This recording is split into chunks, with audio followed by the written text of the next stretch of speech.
Welcome to Feel Good Fathers. I'm really excited to talk to you today. Off air, I've been talking with Matt and Audra. We've been kind of hearing their background and getting everything prepared.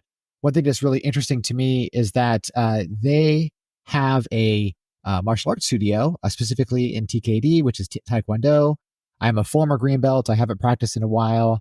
It's been super fun. We might talk a little bit about that, but mainly I want to introduce that they have Karam's Little Leaders, which is their program. It's for second generation character and leadership development for young children ages 3 to 9. And we're going to get into what that means. Matt and Audra, welcome to the show. Thank you for having us. We're so excited to be here. Thank you. Excellent. Let's jump right in. This is a topic that we talk a lot about on the show, a lot of guests, leading from the front, men leading the house. What's your perspective? I agree with you 100%. It's so important that when you have a family unit, hopefully if mom and dad are working together and they're having children, that the father be an instrumental part of leading from in front. And it's so important. A lot of the fathers that I meet with today sometimes say, number one, I didn't have a father, so I don't know what to do. Number two, I did have a father, but they didn't really lead me. So I didn't really learn very well that I want to emulate. I don't want to do what my dad did, right? I want a new, in their mind, there's a new and a better way, right? Got it. Yep. And so I've seen some fathers that are kind of lost. They struggle with, how do I do the right thing? They have phenomenal intentions, but they just don't know what to do, right? And so I believe that the father is so important in the success of the household, just like the mother is. I think it's so important that you work together as a team and work collectively, right? So in the beginning, talking about leading, if you look at, and I'm going to equate a family unit to a home, to a business for a second, if that's okay. So, okay. If look at a corporation like General Electric, right? When Jack Welch was there, you could read about how well the company performed when he was their CEO. When he retired, arguably, the people that came after did it differently. And they ended up having to sell off some units, strategic business units, and change their direction and do other things because the CEO was no longer there that built the company and got them there. If you draw that same parallel to a family, what is important to the father? What do you want? Is it a financial legacy? Is that most important to you? Is it that the children go to college? Is it that you just raise them to the age of 18? It's so important that the leader, the CEO or the father of the household, set a vision, set a direction that everyone understands and can get behind and go forward with. And when you have that same common goal, then you do make major steps forward in development. You know, one of the things that we have 4 children that are now older. Our youngest is 25 and our oldest is 30 years old. Okay. So as a result of raising our own children, as well as having our martial arts school for 45 years, we've taught thousands of children. And some of our teaching also translated to the parents, right? It's been so important that we identify where we're going and where we're headed. And just a small minor point would be if one of the kids came to me and said, you know, Dad, can I have a sandwich? I knew where I belonged, so to speak. And Audra took care of the kitchen. I didn't say, yes, you can. What I said is, what did your mom say? Well, I didn't ask her. Okay, then go ask mom, right? I Okay. wanted my wife to know that I supported her in what she was doing to nourish the family, take care of the house, and I didn't want to get in her way and put my opinion in there because in my mind, she had her own direction and guidance, and I needed to support her in doing what she was doing. I love the train of thought, but I think we need to get back to the General Electric example. So Jack Welch is the father of GE, of modern GE. The next generation comes Yes. in, they don't accomplish something.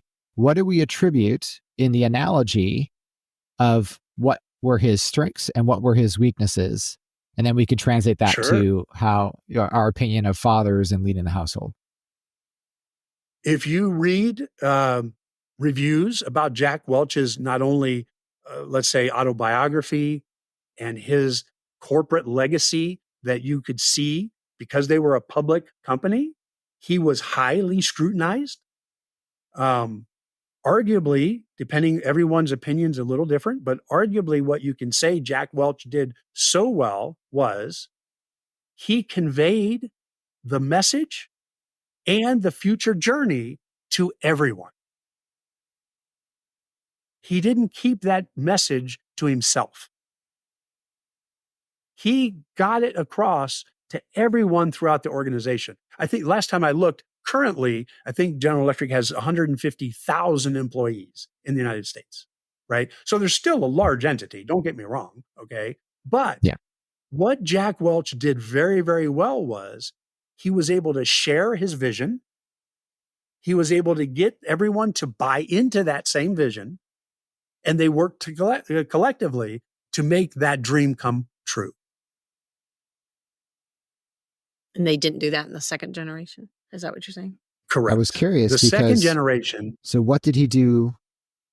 What did he do poorly? arguably, he did well. I wouldn't say that, you know, the only thing that the I believe it's so important to train your replacement, and arguably he did that. The only thing I don't really have anything negative that I saw that they did, other than maybe uh, doing a better job with who replaced him.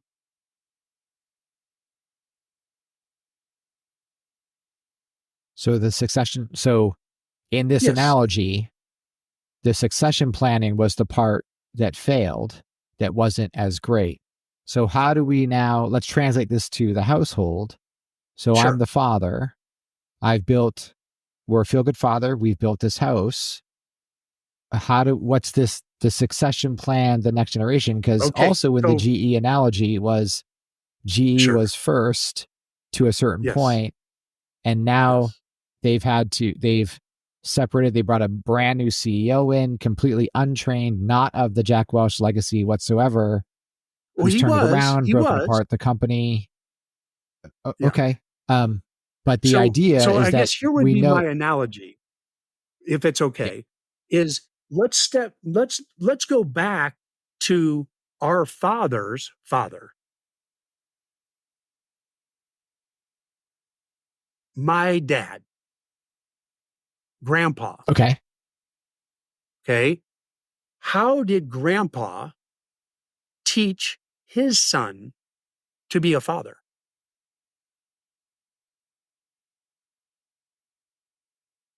right? Oh, I'm not sure. How did your grandpa teach his son to be a father? Correct. Okay, that's the parallel, okay? When it was very evident with our martial arts students, out of 100% of the kids, let's say we would teach 200 children monthly, generally, okay? Sure. Okay. 25% of those children were being raised by grandma and grandpa. Another 25% were being raised by a single parent. And maybe the other 50% at least had mom and dad in the household together as support. Okay. So 50% of the children that we taught did not have their dad or mom missing. One was missing in the household. Okay. So how, if, so let's go, the parallel is here. Grandpa might have been great, but maybe he didn't exist in your life. Maybe he was non-existent. How did you learn? Okay. If I say you want to be an engineer, how do you become an engineer? You identify the skills, maybe math and different core subjects that are required. You work hard in those areas. You identify a university that can help you learn those tasks and skills. You attend for at least 4 years, maybe 6, maybe 8 to master those skills. Then you go to an employer and the employer says, yes, thank you for bringing those skills on, but that's only the basics. When you come in our organization, we do it this way. We believe this, we believe that. So to further a dream, and if you want to be an engineer, it's a simple plan, hard to orchestrate, difficult coursework, expensive, but it's attainable. What training academy is there for a father? There's not. What basic skill sets should you impart? Who knows, right? Right now, there's fathers that I have talked to in our martial arts school that never had a father. Right. So how can we expect them to know what to do and how to do it? Great question. I believe a father's most important job in my life is raising my children. Secondly is my career, right? But I believe raising happy, healthy, well-adjusted children with a foundational character and leadership skills so that they can be successful is my premier and my most important goal that I have. What are these character traits? When we're talking about developing character? You said happy and healthy. Yeah. So what are the character traits you're talking about? Sure. So I guess more than traits themselves, okay, is the initial concept. Okay. So I think it's so important how you think first. Okay. So as an example, what I'd like to say is I want fathers to know that there's studies that show if you want to teach your child any character or leadership behaviors that develop into habits, you want to do that before the age of 9. Okay. And that's not just me saying that. There's a Brown University study where they studied 50,000 families and tracked them for 20 years. And they say basically the success or lack thereof habits are rooted in the children by the age of 9. We talk about better habits, better future. Okay. And that's kind of a mantra, and when you had asked about the character and leadership traits, I think really to be specific, because that sounds like what you're asking is it's focus, it's discipline, it's respect, integrity, teamwork, leadership, citizenship, basic table manners. Some of these things just are being missed. And so those are the leadership skills that we believe that the children need to be learning on a regular basis. And families are busy and everybody doesn't think about that. And we talk about, is your father around to teach that? Is it the mother? Who's doing that? But how to help your home be successful. Does that answer your question you'd ask? It does. Thanks, Audra. So how do we, let's take a couple of these at a time and just what are really great examples? Because here's what's true about most parents. Most parents don't understand the neuroscience of a child. most parents, Agreed. especially at the higher end of that age bracket, treat their kids as way older and way further developed than they currently are. The child doesn't even have abstract thought until they're into their teenage years. So there's an abstraction that can't exist. We're talking at most of that's going to be mimetic. So copying behaviors, copying sentences, being surrounded with punchy lines and quotes and value-based family living. A lot of these things, talk about focus for a kid today with everything going on. That's a challenge in and of itself. So why don't Right. we go through a handful of these elements, and what's one or two principles that we can impart to feel good fathers to develop these traits in our kids? Okay, awesome. Okay, so I know I think more, okay, because my goal is to develop a duplicatable system that works for many fathers, not just one, right? So, as an example, when we were creating our program, there's a what's called learning pyramid. 1964, National Training Laboratories created what's called a retention pyramid. They actually studied what can we do to increase the retention of our individuals. Good question, right? Because one of the things that really frustrates parents sometimes is the kids don't remember, they don't retain, and they didn't learn it. Okay. Then I go back and say, okay, whose fault really was that? Okay. So let's go through the learning pyramid first and then answer your question second. Okay. In the learning pyramid, audio and visual is considered 20% retention only. Yes. So if we wanted to teach you how to drive a car and we only showed you a video, you would only retain 20% of it. And we might be worried about who we encounter as other individuals in a car, right? Sure. The Yeah. second step in that retention pyramid is discussion. And once you see the Discussion. concept, you get a grasp of what it might be, and now you add discussion element to it. You've now, it's stacking retention. Now you've increased the retention to 50%. So at least now in driving the car, we've seen what you're supposed to do. We might have learned the rules and we've talked about it. Okay. The last major component of learning anything, according to National Training Laboratories, is participation, Doing it. doing it. So let's use the example of driving a car. What if you did only the in-class work? You learn the rules, but they never put you in a car and they gave you a license and they say, go drive a car. That wouldn't go so well, would it? No, it'd be pretty crazy. It'd be pretty crazy, right? When you start to drive a car and you have, you're a student driver and you have a teacher with you, and the teacher's there to help you say, okay, yes, you're going to stop. Yes, you're going to go. You do this, do that.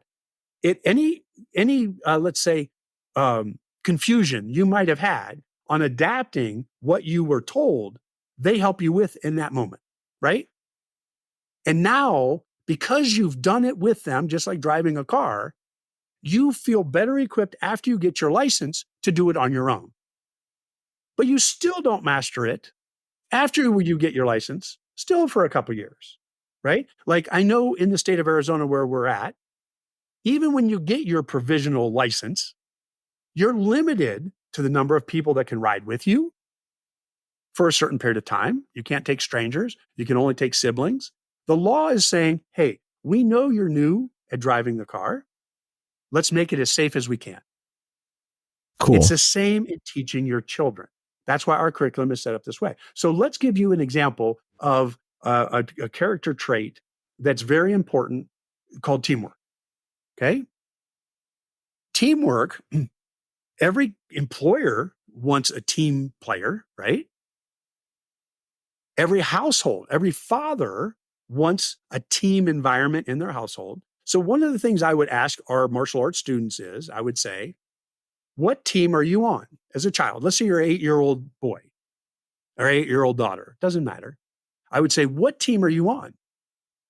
And 99% would tell me I'm not on a team. I don't play basketball. I don't play soccer. I don't do anything like that.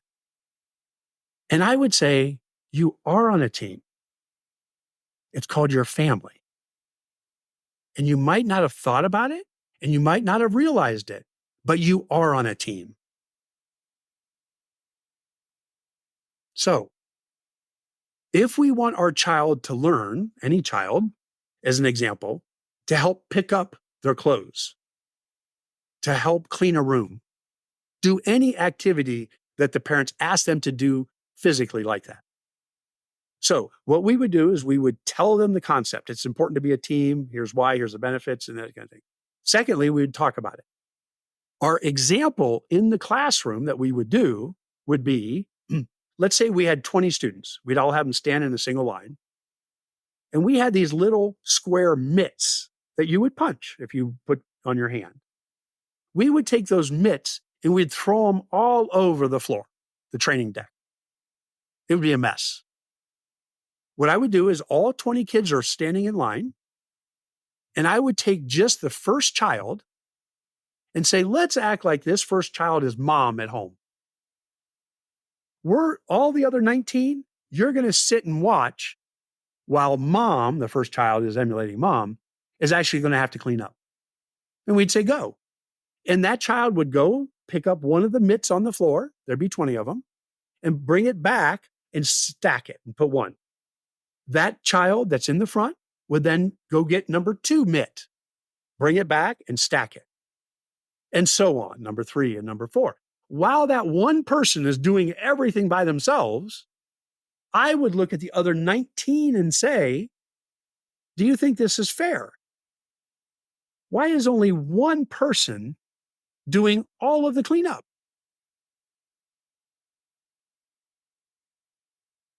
And then I Good would look point. at him and say, if mom is picking up all 20 of these, do you think she's going to get tired? Do you think she's going to get tired of doing it by herself every time? And then I'd look at the other 19 and say, okay, are you tired? No. Did you contribute? No. Okay. Now, after that first person brought all 20 of them, stacked them up, I said, okay, we're going to change this exercise. And you timed them too, And which was interesting. And we timed them. Yeah, thank you. I forgot that. Okay. And so we took those same 20 that first person stacked up and we redistributed them all throughout the floor again. I said, but this time we're going to do it differently. When the first person goes, they're going to go pick up one. They're going to bring it back and set it down. They're going to go to the back of the line. Now, number 2 student of 20 is going to go pick one up and bring it back. And so on, number 3 and 4. When we timed it, not only was it faster, they were smiling and enjoyed the process because they contributed. Okay? That's how you teach a concept. Number 1, you tell them the idea. Number 2, you discuss it with them. And number 3, you actually role play it and do it.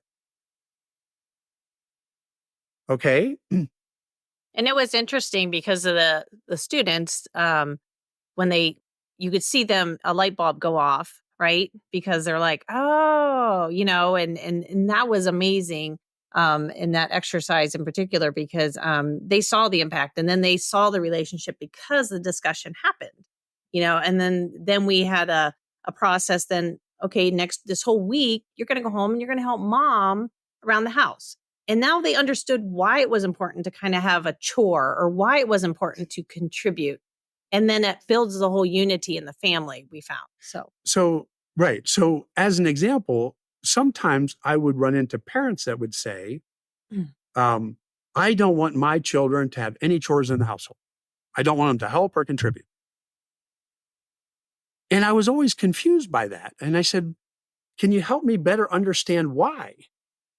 Right. And I would get many different answers. I would get an answer like, well, we're the adults, we should help them. And And I said, okay, can I share an example with you of a student that this did in their family household and what happened in the dynamics because of that thinking? So I said, we had a mom and a dad, and the family had 3 children. The second child was developmentally disabled. Mom felt so bad for the second child. When we did this exercise, she asked the oldest one to help clean up the table, and she asked the youngest one to help keep the living room clean for 1 week. But the second child, she gave that child nothing to do in the household, Right. because she felt that child was already struggling enough with their day-to-day living, and she was worried about piling any more on. She just said, I think it's too much. I don't think they're capable. I don't want to ask it. I just want them to focus on the schoolwork they're doing. It's too much. Well, our curriculum that we would teach of a topic, let's say it's teamwork, what we do is we teach that for 4 weeks. It takes time to learn, right? And I tell you a story about that. That'd be a different topic. But by the second week in our teaching the children in her household teamwork, her second child that was developmentally disabled started acting out and had never done that before. It was behavior she had never seen. So she put up with it for a while because she was sympathetic to the needs of the child. But finally, by the third week, she contacted my wife and said, we got to have a meeting. This is not working. The household, the unity we used to have, the fun that we used to have was falling apart. I said, okay. So we had a family meeting with the household. Mom and dad and the 3 children all came in, and we started to ask, and would you be shocked? I asked the second child very easily, and you'd be surprised. Children will tell you anything if you just ask. And I said, Mom says that these are some of the behaviors she's seen you doing. Is that true? Are you doing them? And he said, yes, I am. I said, is it okay? Do you mind if I ask you why? Why are you doing those? And you know what? He looked at his mom and said, don't you love me? Yeah. And his mom was like, what are you talking about? Well, what she missed was he no longer felt included in the family. Everybody else was contributing and he wasn't. And he felt left out. So then I said to him, okay, what would you like to do moving forward? He was very simple. He said, Mom, what do you want me to do? Mom said it. From then on, when he did it, he felt included, and the household was doing better than it even did before.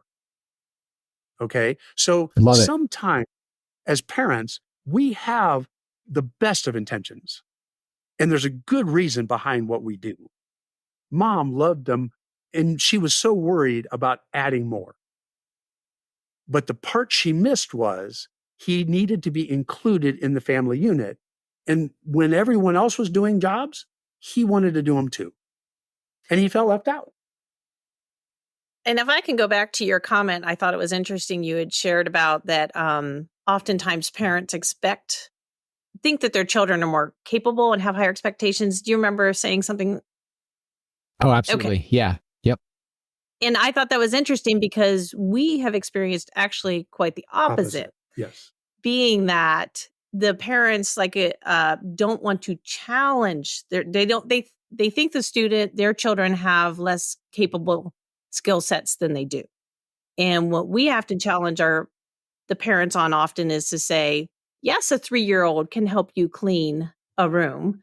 And they're like, no. And we're like, yes, they can pick a pillow up and put it on the couch. They can start to contribute. And if we never ask them, they're never going to be challenged to learn more. I mean, it would be horrible if we sent our children to school and, expected them to know what's already coming. They don't. So we have to be the ones who set the bar just a little bit higher each time. And we have several stories where, the one person who had participated in our program, she's like, I don't think my daughter is going to understand this. And we're like, yes, she'll get it. Just try it, It's time. Yeah. And you, our job, I believe, as especially as a father, is to challenge our children in learning. I'll give you an example. When my oldest was in kindergarten and he was going to go to first grade, I didn't know he was my first child. I didn't know what a parent's supposed to do to get him ready for school. So I took it upon myself to teach him how to add and subtract before first grade. He and I worked on that every day until I knew he got it. And to my surprise, the math teacher in first grade, called me after the first week and said, he already knows how to add and subtract. What do you want me to do with him for this year? And I was floored. I thought, wait a minute. I was trying so hard with him just because I wanted to get him ready. It was just care and love and passion that I didn't think anything bad of it. How can it be bad that I'm helping him learn things that he needs to learn? And nothing against the teacher. Obviously, it ended up to be, it was a small school, and she just now had someone who knew all of this stuff in the classroom. And so he was bored, right? And so that made it hard for her to teach, the rest of the class. And what do I do with him, And so I had the best of intentions. I wanted to do the best for him. And he's an individual that anything you teach him, he can learn. And I was so excited by that. I just kept teaching him more and more because I wanted, as a father, as that legacy, I believe it's my job to educate and teach to get them ready, not only for the world, but to have a family of their own as well. Right. And so I felt if I took time with him when he was younger, when he became an adult and he had his own children, that maybe he would do the same. And I think that also speaks to the idea of, when he was young, like all of our children, like all children, they're like sponges, right? They want to learn and learn and learn. And if we miss that opportunity, we knew that's a missed opportunity. And so I think it's important for parents to know that, because we understood it, but it was from my background in working with kids. In knowing that, but yeah, there's a limited window to where they're excited about learning, right? I don't know if you have older kids, but that kind of wanes as they get older, in many kids. But that spongeability, we call it, for these kids is just keep giving them, keep feeding them everything you want them to learn. And what are these opportunities? Hold on, Matt. What are these opportunities that you're seeing? As a feel-good father, like what should the feel-good father be looking for? Well, the feel-good father should be looking for teaching opportunities. How pretend like he didn't have a good father role model, pretend like he's coming into the situation where he doesn't know what to look for. Right. What behavior should he be seeing? What does he want to see? From my perspective, and maybe Matt has a different thought, would be anything that you think could help them take the steps to being more successful in life. So when they're, sitting at the table, are they holding their fork correctly in a way that's, just when you're out in a restaurant, you don't, hold the fork like this and, but you hold it properly. And so it's opportunities that when you need to be, if they're looking for it, they will see it, I guess. I'm hoping. And then they can just say, okay, we're going to take this down a step, and then we're going to teach them fundamentals to move forward. Does that make sense? Kind of, yeah. So the table manners was great, and that was, yes, correcting how to hold a fork, how to appropriately cut up your food, that kind of jazz is fantastic. I was thinking more of the teamwork, like we had a good discussion there, discipline, focus, leadership, those kind of things. Like we're looking at an example here. Exactly. So, would you permit me to draw another parallel to help explain Absolutely. this point? Okay, so if you're a manager in a company and you're going to hire a receptionist, first thing you do in that hire is you might create those duties and responsibilities. So before you hire that person, you can say to them, we need you to do this, this, this, and this. Can you do that? Right? So they know clearly what you want from them, what you expect, right? Secondly, most companies have what's called a training program, right? Where they don't just hire you as a receptionist and then the next day they put you on the phone and you're all by yourself and you don't know what to do, right? A training program in a company generally pairs that individual that's new with a seasoned person, and they get to watch what that seasoned person does, how they do it, ask questions so that they can emulate what that seasoned person is doing so they can be successful at that same role. Only after they're trained do you then say, okay, we think you're ready to do it on your own. And then even after that, you still would do periodic reviews of their performance. You might listen to a phone call. You might go through it with them and say, next time when this happens, maybe you could do it this way, right? That's what we do with an employee for a new job that they've not done before. What I see with parents so much is they don't describe and explain to the child what they want done. They don't set an expectation of how to do it. They just jump into, you didn't do it right, and I'm upset. So let's give an example. We had the one example of teamwork. All right. So let's use an example of cleaning your room. Dad may say to the child, before we go to the park, you need to clean your room or whatever it might be. Okay. So many times when there's a conflict that arises, the room doesn't get cleaned or it's not to their satisfaction or there's, you didn't do it right, so we're staying home. Those problems would trickle down to us. And so then we would have a family meeting with the family and say, okay, let's figure out what's going on, why this didn't happen. And when we got to the root of the problem, most of the time, it wasn't that the child didn't want to do it. Most of the time, they didn't know how to meet the parent's expectation because the parent really never said, this is what I want you to do when I say I want you to clean your room. They didn't do it with them. They didn't show them, just like you would do with an employee. If you hired a receptionist, you would say, these are the things we're going to do. Let's do it together first. Then you're ready to try it on your own. Then we review you. They don't do that. They think they haven't thought enough about it to say, I want you to do this and work with them and show them and do it. Set that proper expectation that you have for your child. One of the, I can't remember his name, but he's a very well-known Navy SEAL that wrote a book with the title, Make Your Bed. I don't know if you've ever heard of that book or not. Admiral McCarran, I think is his name. There you go. Admiral McCarran. Great Exactly. book. Have you listened to his? Okay, one of our activities is we had our children make their bed. You would not believe how many parents told us that was a bad thing. Children should not need to make their bed. It's not an important skill to learn. Why are you having them do that? They don't want to do it. It's not teaching them anything, right?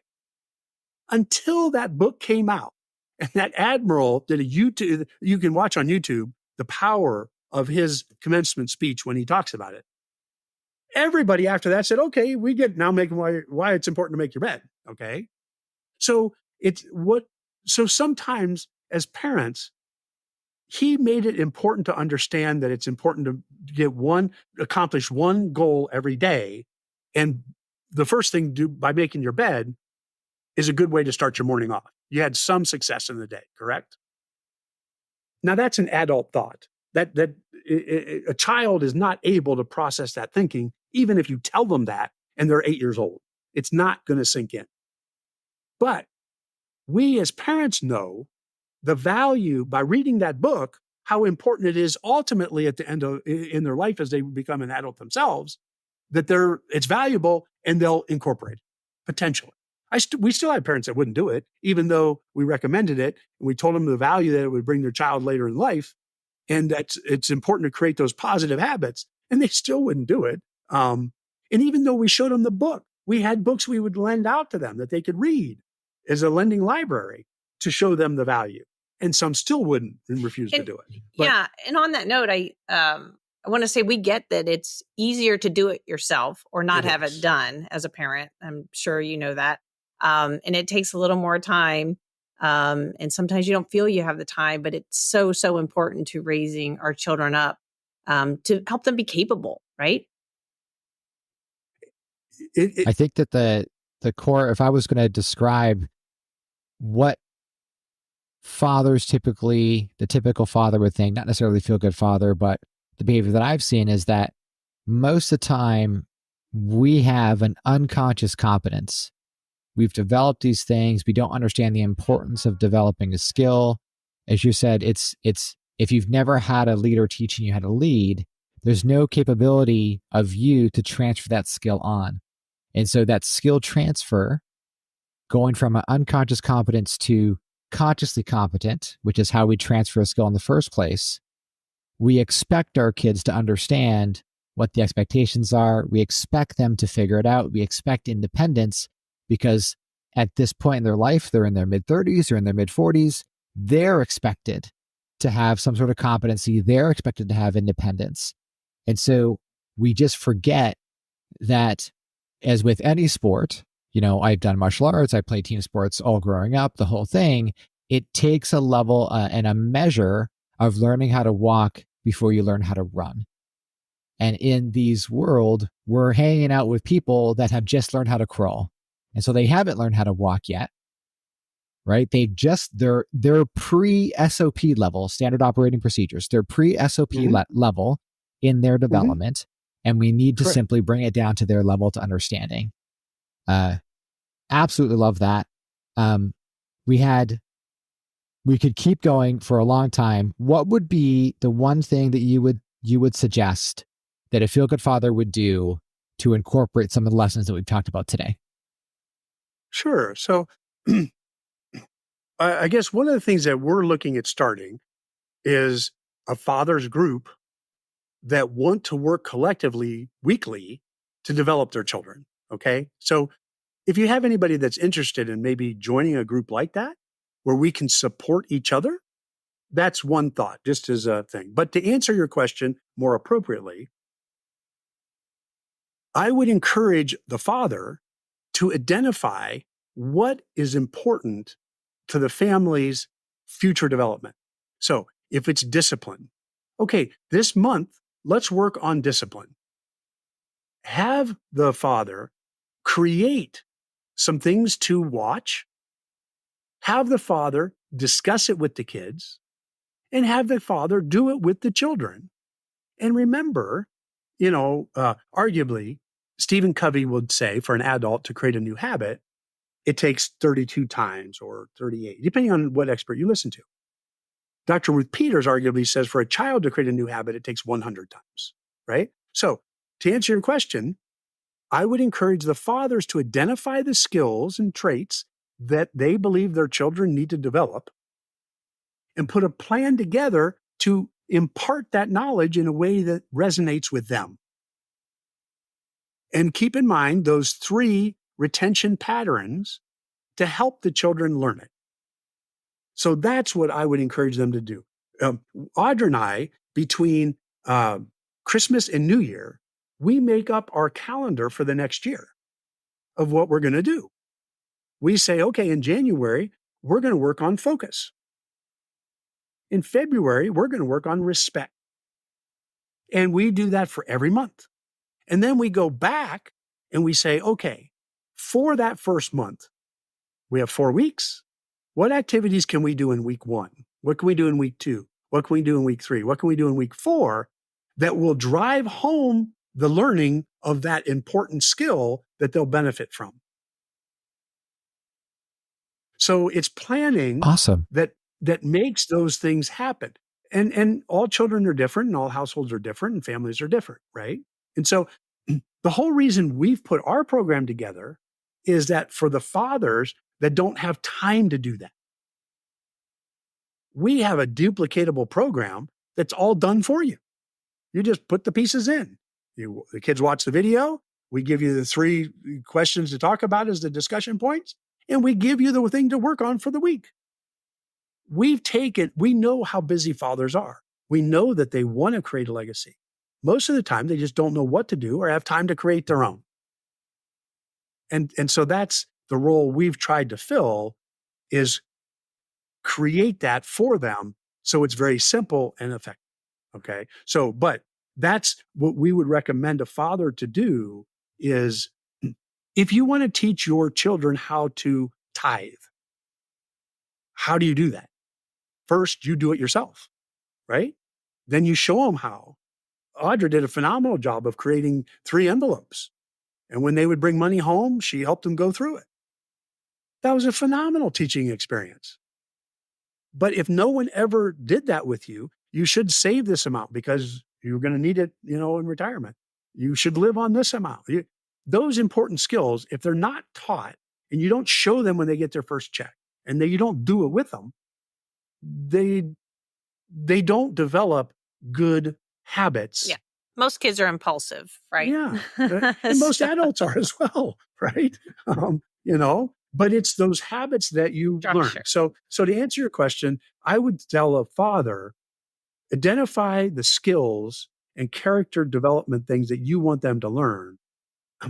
Work with your spouse to create a program on a monthly basis of what we're going to work on in the household to help these children learn these skills.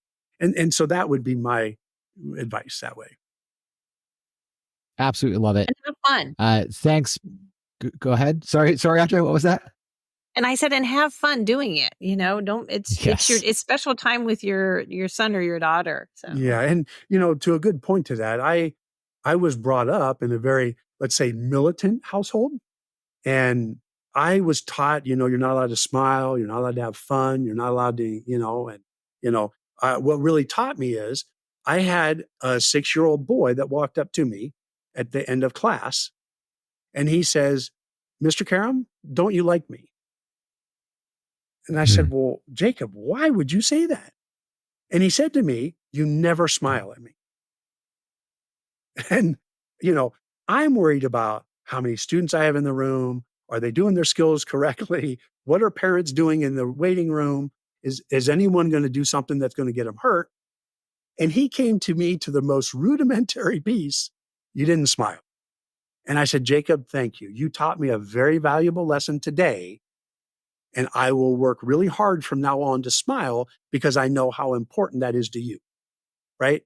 So to Audra's point, I think sometimes it's so easy for another spouse to see those things in you that you don't see in yourself.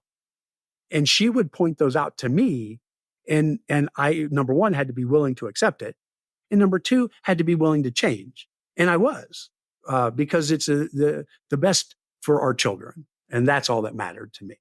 So yes, I think that's an important piece. Awesome. Thanks so much for that. Matt and Audra, everybody.